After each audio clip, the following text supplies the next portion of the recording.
peace is strongly connected to the way that we are processing the difficult invitations that come our way in life. Here's what it usually looks and feels like. It looks and feels like we're like Joseph. We're going along through life. Life is going pretty well. I'm enjoying life. I have hope for the future. I'm living in peace. And then all of a sudden, something in my circumstances shifts. Something changes. And I'm confronted with a choice. And in that experience, I sense like the peace that I had before leaving. And it's very easy to process this whole thing this way. This difficult circumstance and that choice is what has robbed me of my peace. And if that's how I'm thinking about it, then likely what I'll do, the kind of natural thing to do is to do this. Okay, well, I'm going to find my peace again. And so we work to kind of arrange the things around us or whatever to kind of get into that sense of peace, because we certainly need peace to do that scary decision. And so we work to get to that place, and we think, okay, if I can get peace, then I can step into this thing. And all of that makes tons of sense. And if we were to just kind of remove God's invitation from the equation, there's probably a lot of wisdom in that.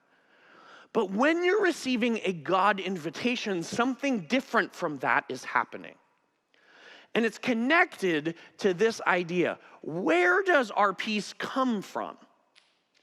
Well, the scriptures tell us, for example, Romans 14, Paul says, the kingdom is a matter of righteousness, peace, and joy in the Holy Spirit. In other words, when we're living in the kingdom, in alignment with God's rule and what God is doing on the earth, we can expect an environment of our lives that's filled with things like righteousness, peace, and joy. And what happens is our peace is connected to us being with God where He's at. A lot of times what happens when we have these situations where there's an invitation and it feels like our peace goes away, it's not that the choice has robbed our peace. It's that God is doing something in the situation and we've yet to catch up with Him where He's at. And so the atmosphere and the environment around us shifts.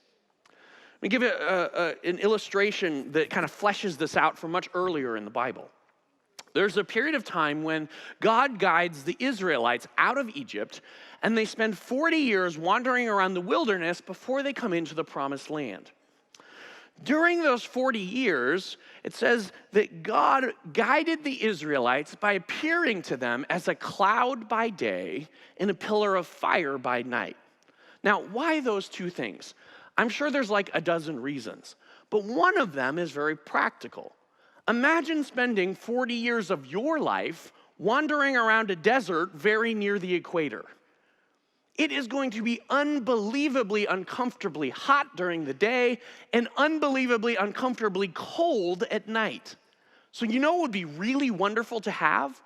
A cloud that blocks the sun and takes about 20 degrees off the heat of the day, and a fire that prevents it from dropping to freezing at night.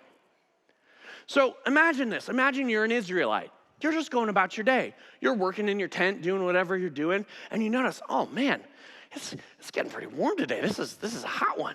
And so, you cool yourself off a little bit. You keep working. It's getting hotter. You keep working. It's getting hotter. And eventually you're like, man, this is really uncomfortable. So you step outside the tent to kind of look at what's going on. And you see and you realize, whoa, the cloud is 2 miles down the road. What's happening? The change in the atmosphere, the fact that it's no longer hospitable, is actually an indicator that God is moving and you haven't caught up with Him yet. And so if you interpret this situation, you go, oh, I got to cool myself off, and then I can go follow God, that's not going to work well. Because what you're doing is you're staying longer in the place where you're outside of God's hospitable environment. What you want to do is you want to go, oh, pack up right away and hit the road. Because as soon as we catch up with a cloud, we're going to be in the environment that makes this place livable. the same is happening when it comes to these difficult invitations that we experience. We're walking our way through life, and we're in alignment with God. We're experiencing that peace and that joy. But then God does something tricky. He's like with us, we're exactly where we're at, and then he shifts to exactly where we're at, plus a yes to something. And until our yes joins his yes, there's a misalignment that happens there.